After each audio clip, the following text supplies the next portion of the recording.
What is good, YouTube? It's Coach Ryan Rizuki, and today I'm going to give you the few different reasons as to why you need to shoot with perfect form, and probably a few that you never heard before. Let's get into it.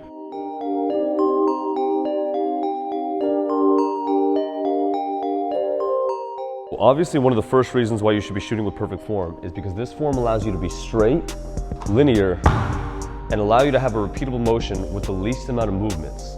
So I can repeat this motion every single time without fail. I'm one hand under the ball, other hand on the side, and I'm never going to be shooting the ball with two hands. It's the same motion every single time, snap of the wrist, keeping my entire body aligned, and I don't want to use two hands to shoot. I don't want to have bad rhythm when I shoot. So I'm going to explain why it's so important, other than just the perfection of limiting the movements and limiting your variables. But of course, right now, reason number one is because this movement, this shot here, allows you to have the least amount of movements.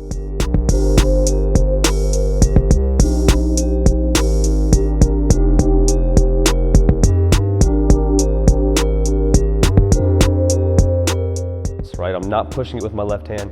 I can repeat this motion nearly perfection every single time. If I have a janky shot like this, I can't repeat that exact movement in motion every single time, and then it's going to become harder to do that as I'm moving, going into dribble pull-ups, going into step backs, going into fadeaways. So you want to have a lot of options available, and that's going to bring us into reason number two. So I got my defender Kenny here, and we've already talked about how shooting with perfect form allows you to have great rhythm, allows you to shoot the ball in a straight line, have the least amount of movements.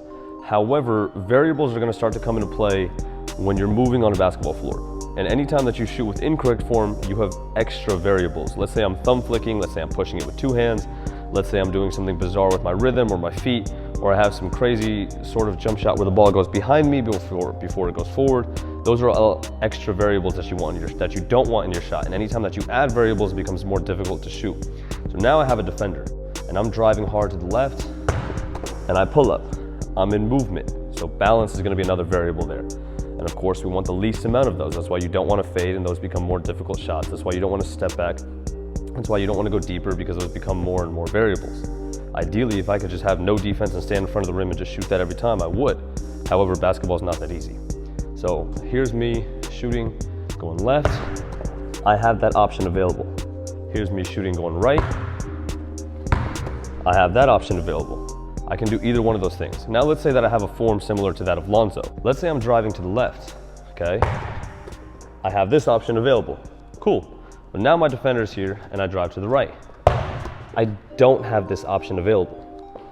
So shooting with incorrect form is going to limit the options that are available to you. Okay, let's go into the post, and I'm shooting with good form. So I'm bump, I'm turn, that option's open. I'm bump, I come this way, that option's available. But now, let's say I shoot like Lonzo. I bump, I'm not even sure how I'd get the ball over here. I don't have that option. I can't turn over the shoulder, right? This one, yes, I have that. But I've already taken away one side of my game. So now I can no longer go or do anything pretty much over my left shoulder.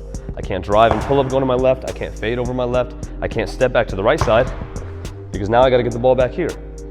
And of course, Lonzo's an extreme one, right? But even then, if I fade away, that's another variable. If I thumb flick, that's another variable. You're making your shots more and more and more difficult, right? Let's say that I bring the ball up the left side, or let's say I'm Cameron Payne, right? For instance, and I'm a left-handed shooter and the ball comes up my right side, just like Lonzo. I cannot do anything going this way, because now I got to turn and bring the ball up here. That's one, going to take longer. That's two, going to not allow me to shoot anything in that direction. This way I can. That's fine, but this way I can't. That's not possible, right? Okay, let's say I'm, Kobe Bryant. I get to here, lift, no problem. I get to here, lift, no problem. You have every option available. I have right shoulder, I have left shoulder, I have going right, I have going left, I have step back to the right, I have step back to the left. Any shot that you want to shoot, you can do.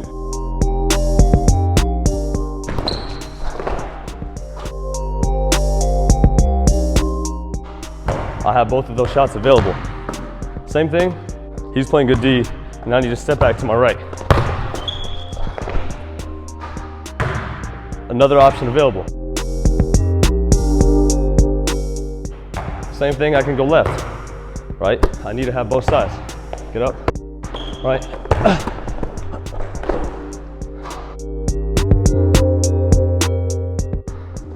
We go in the post. I need to be able to turn right shoulder. No problem. We go in the post. I need to turn over left shoulder. No problem. But if I don't have that form, I cannot shoot all of those shots, right? Catch and shoot from 3, he gets up, I get it up and over, same thing. Let's say I'm Sean Marion and my shot's down here. Do you think I can come here and get this pull-up off? There's no way. Come there, get that pull-up off, I get to here. Do you think I'm able to turn and get that up and over? Having that form up there, being able to knock down shots with limited variables allows you to get off any shot that you need to. Just the ability to get that shot off whenever you want against any defense is why I recommend perfect form so much. And then just those limited variabilities, right? I'm fading away, I'm stepping back, I'm shooting from deep. All of these things are added variables. My leg is kicking, I'm running forward, I gotta balance. I come off a screen, I'm low, I gotta lift over a 6'8" guy, I gotta lift over a 6-foot guy. Someone's trying to cut me off, and me just being able to get into every single shot, going to my right, going to my left, stepping back, pulling back, whatever I want, whatever I need. That's why I care so much about perfect form. And then I can limit the variables in my shot because everything else is a variable. Everywhere else that I have to move is gonna make my percentage drop, right? If I can just catch and shoot easy every time, that's probably gonna be the highest percentage you can shoot. But while I'm on the move, while I'm running, while I'm drifting, while I'm fading, while I'm doing other things, my percentage drops. So why would I wanna have more reasons and more variables to drop my percentage? Those are the 2 reasons why I care so much about shooting form. Can you master bad form? Yes. But like I said, if I'm shooting 100% like this, I'm limited to the shots that I can take.